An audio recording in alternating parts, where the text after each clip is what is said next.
Good morning to everyone. Dear all, today I will work on the heating effect of electric current. In which topic I will discuss Joule's law of heating effect. आपने class 10th में भी पढ़ा था heating effect of electric current के बारे में। उसी topic को फिर से एक बार मैं रिव्यू करूंगा और आपके समक्ष रखूंगा। चलिए टॉपिक सब बनाओगे। Heating effect of electric current. Heating effect of electric current का टॉपिक आप सभी समझिए। पहले फर्स्ट टॉपिक है heating effect of electric current. ठीक है, समझने का प्रयास करो। मान लो एक वायर है, जिस वायर का रेजिस्टेंस हम लोगों के पास क्या है, कैपिटल आर है, और जिस बैटरी के अक्रॉस उस वायर के दो एंड को मैंने जोड़ा है, उस बैटरी का पोटेंशियल मान लो V वोल्ट। करंट इस रेजिस्टर के अक्रॉस जो फ्लो कर रहा है वो सपोज करो I है। मिस I अमाउंट में करंट इस रेजिस्टर के अलाउंग फ्लो कर रहा है। इस बैटरी का पोटेंशियल V वोल्ट और रेजिस्टेंस इस रेजिस्टर का कैपिटल R है। यहां तक किन्हीं को कोई दिक्कत नहीं। चलिए, जब करंट इस रेजिस्टर से मूव करेगा तो रेजिस्टेंस का काम करंट को अपोज करना है, करंट को रोकना है।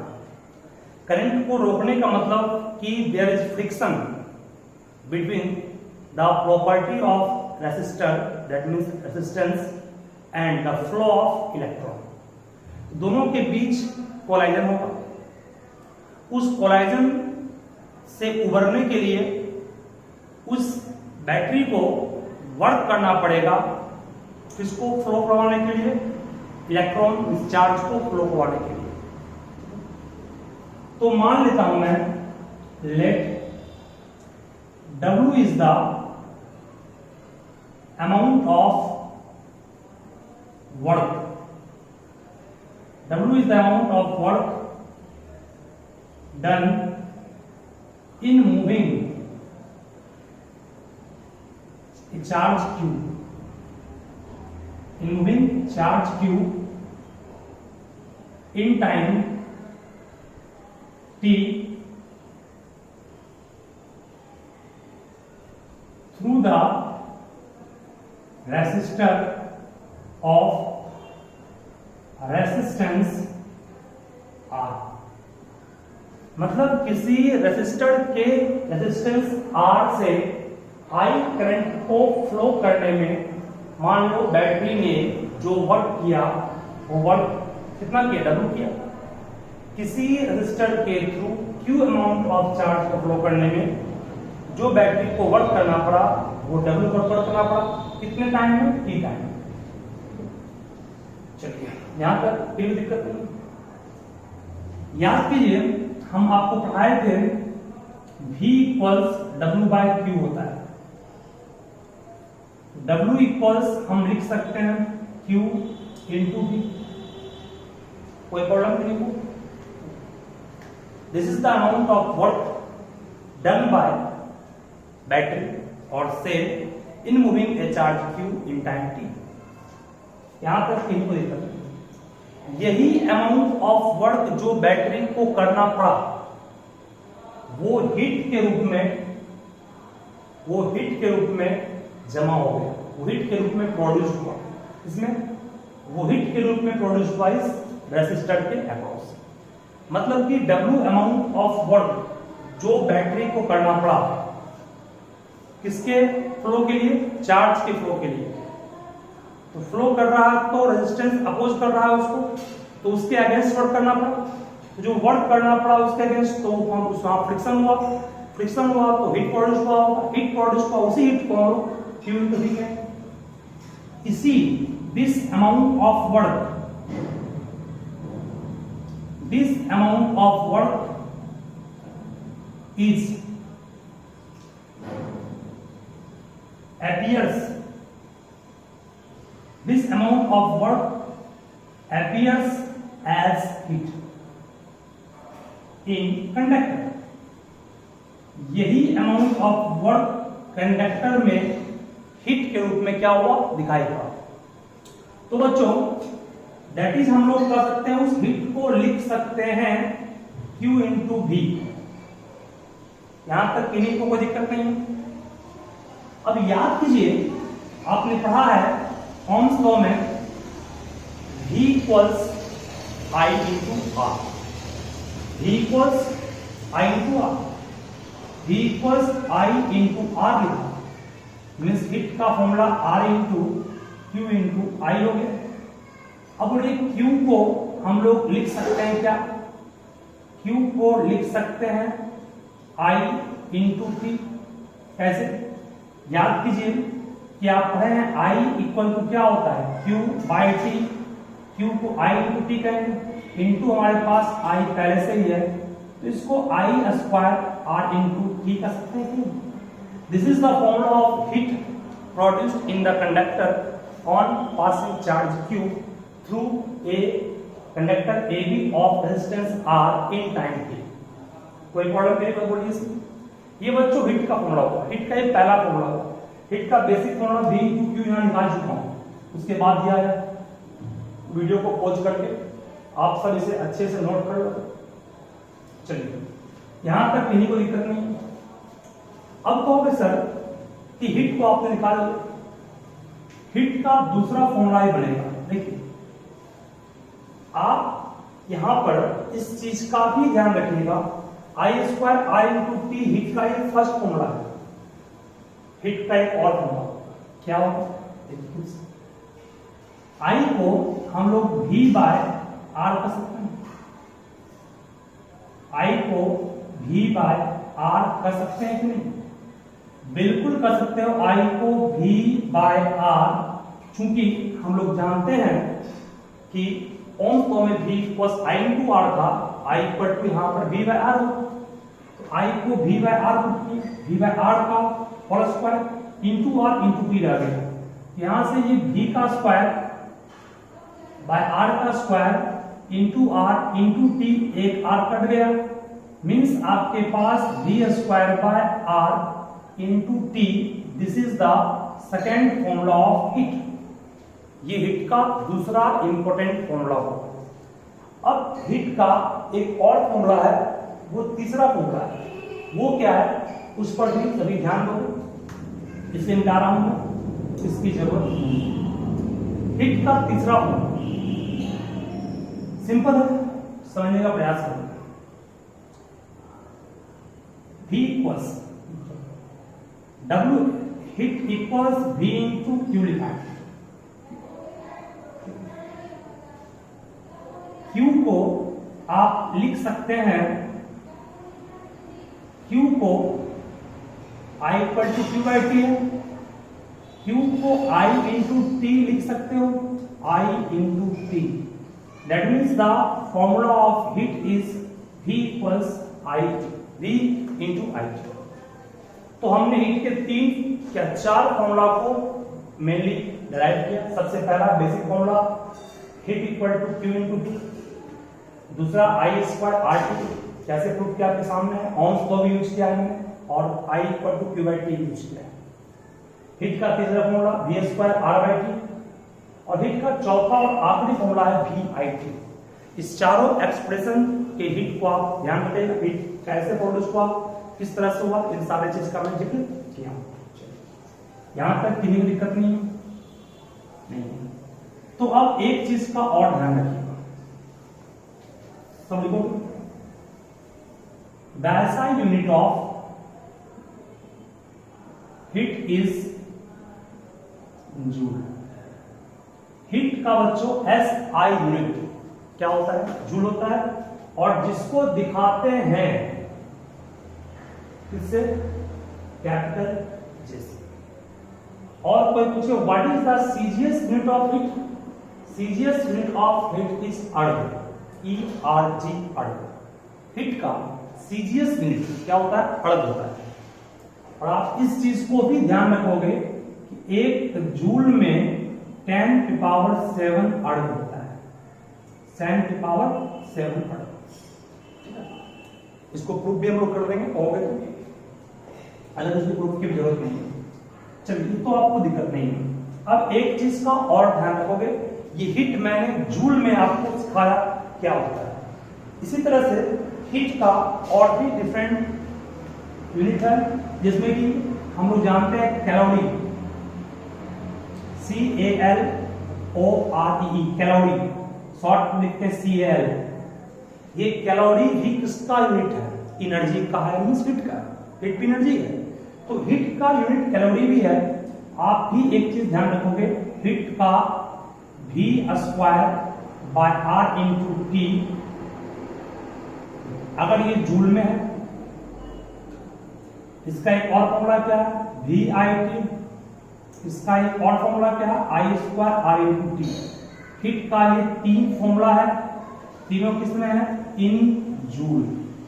अगर इसको कैलोरी में चेंज करना चाह रहे हैं, इसको आप लिख सकते हैं V²/4.18T equal to V×I×T/4.18 equal to I²×R×T/4.18 watt calorie.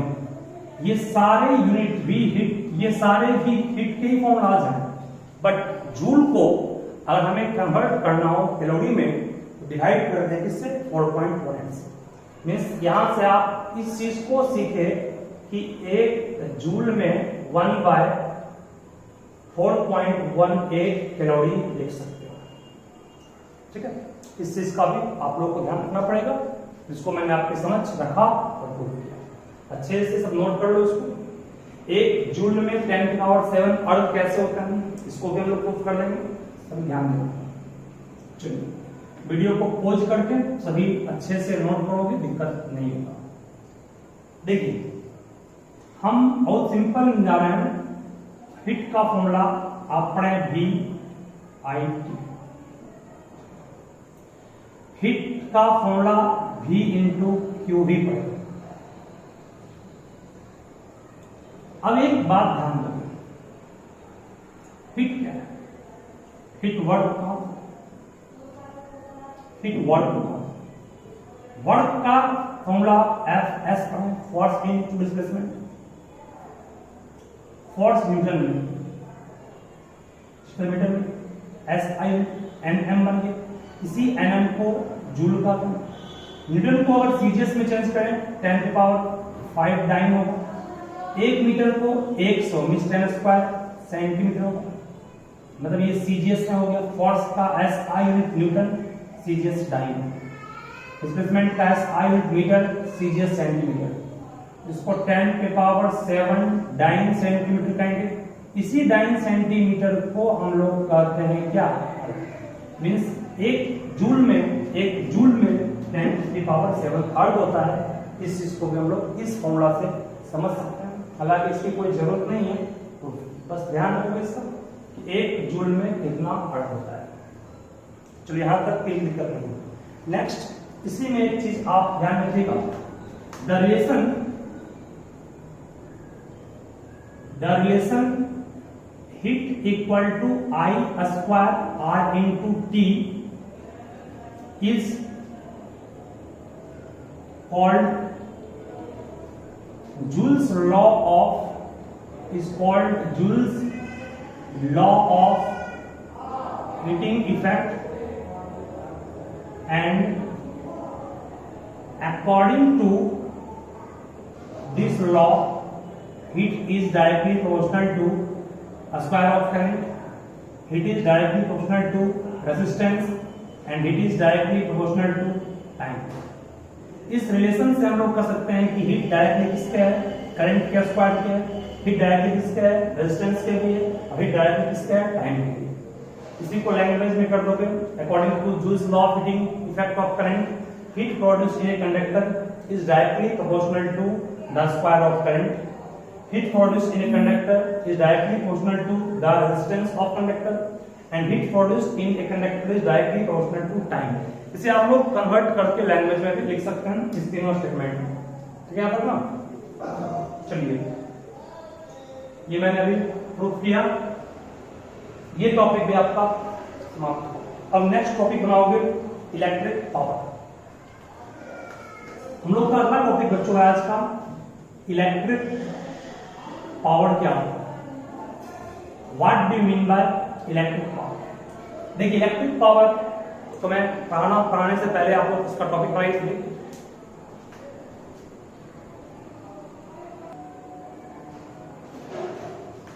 तो बच्चों हम लोग अगला टॉपिक शुरू करेंगे, वो टॉपिक है इलेक्ट्रिक पावर। इलेक्ट्रिक पावर क्या होता है, बहुत सिंपल है, समझने का प्रयास करो। Electric power measures, electric power मापता है किसको, electric power measures the rate of change of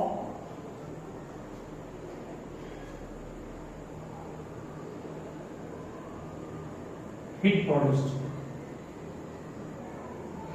produced or consumed by a rate at which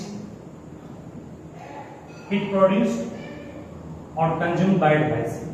किसी डिवाइस को आप यूज कर रहे हैं, ठीक, और वो किस गति से हिट को कंज्यूम कर रहा है, हिट को यूज कर रहा है, वही आपको पावर देगा उस डिवाइस का।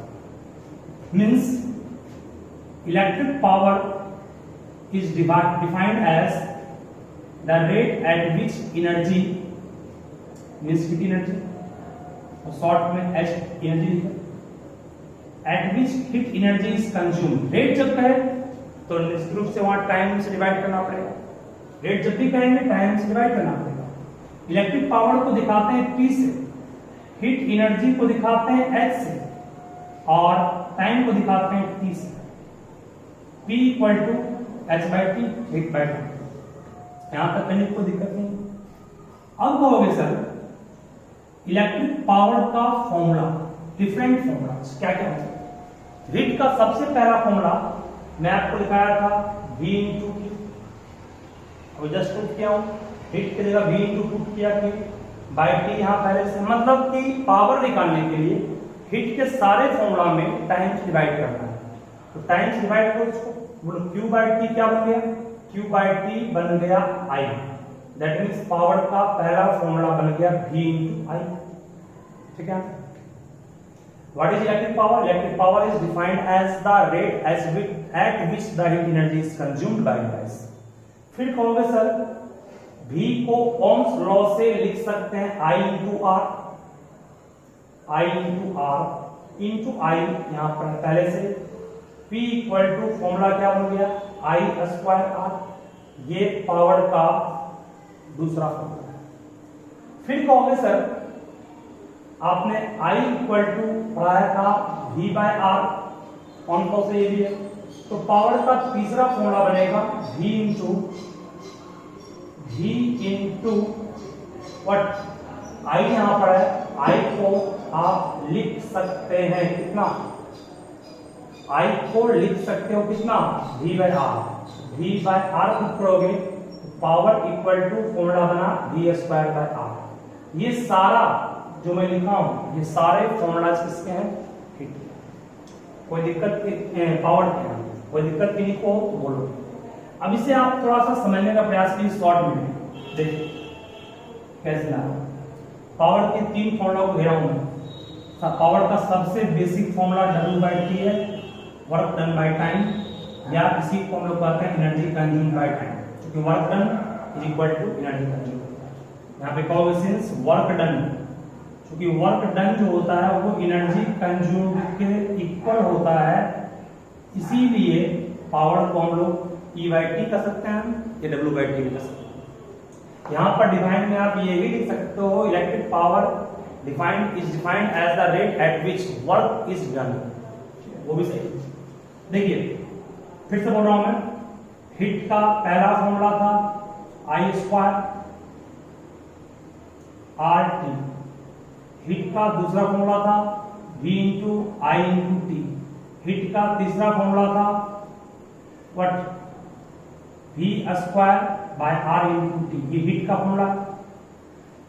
हीट के बाद पावर निकालने के लिए आपको मैंने पढ़ाया था हीट बाय टाइम, मतलब हीट के सारे फॉर्मूलाज में टाइम से डिवाइड करोगे, तो टाइम से भाग देंगे इसमें पहले वाले में, तो पावर का फॉर्मूला क्या बनेगा I स्क्वायर R, चूंकि ये टाइम T जो है कट जाए, यहां पर भी T से भागा देंगे, तो पावर का दूसरा फॉर्मूला क्या बनेगा V इंटू I, और यहां पर भी T से भागा देंगे तो पावर का तीसरा फॉर्मूला क्या बनेगा V square bye I। Means बच्चों पावर का ये तीन मोस्ट इंपोर्टेंट फॉर्मूला हो गया, जिसको भी आप लोगों को ध्यान रखना होगा कि पावर किस तरह से निकाला जाए।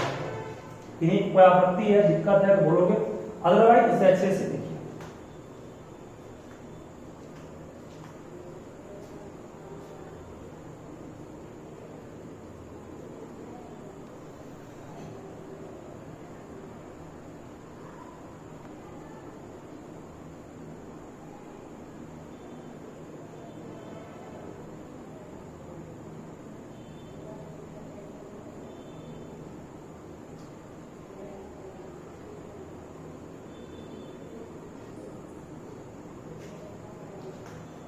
लिखोगे ओके, चलो उसके बाद लिखोगे यूनिट ऑफ पावर,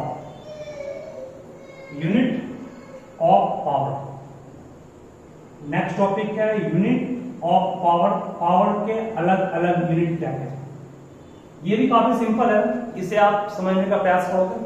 देखो बच्चों, पावर का फॉर्मूला W बाई T या heat by time, W equal to heat होता है।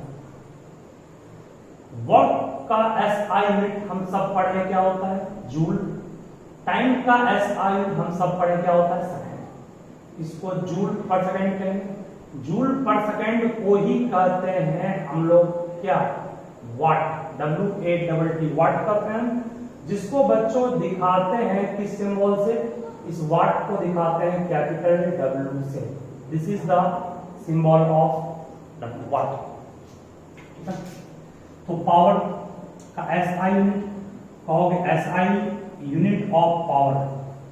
पावर का SI यूनिट क्या होता है वाट होता है, जिसको दिखाते किस सिंबल से है बच्चों, तो दिखाते हैं हम लोग W से।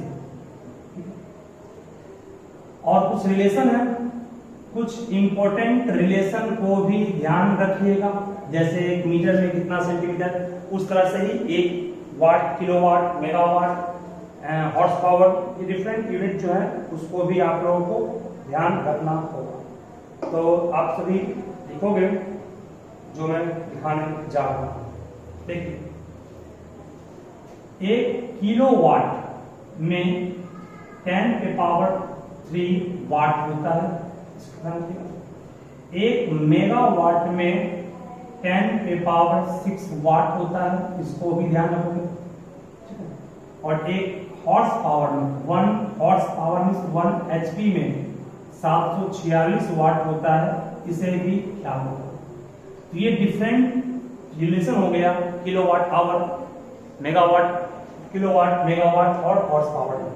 और एक चीज और ध्यान रखोगे कि जो कि आप लोग 10th में पढ़े भी हो, उसको फिर से हम शॉर्ट में एक बार रिमाइंड कर रहे हैं, इसको वीडियो पॉज करके नोट कर लो।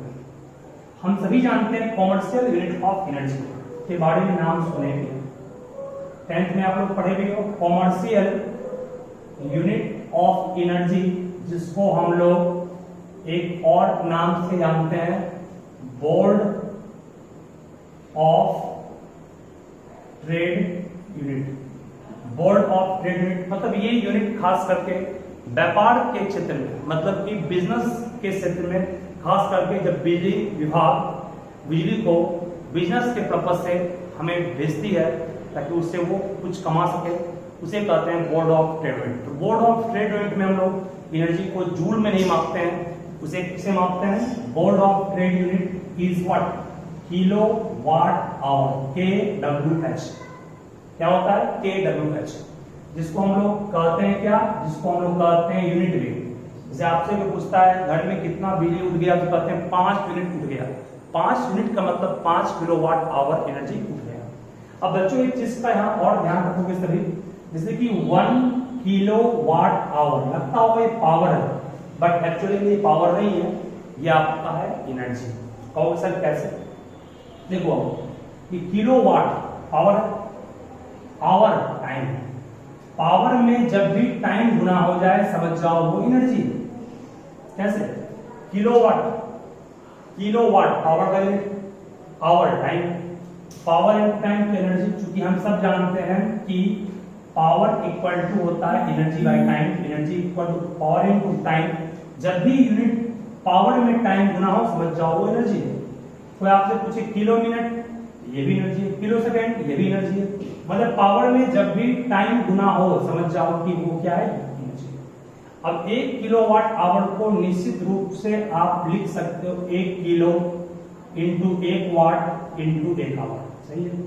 1 किलो को आप 10 के पावर 3 लिख सकते हो, 1 वाट को आप 1 जूल बाय 1 सेकेंड लिख सकते हो, 1 आवर को आप 3600 सेकेंड कर सकते हो। सही है?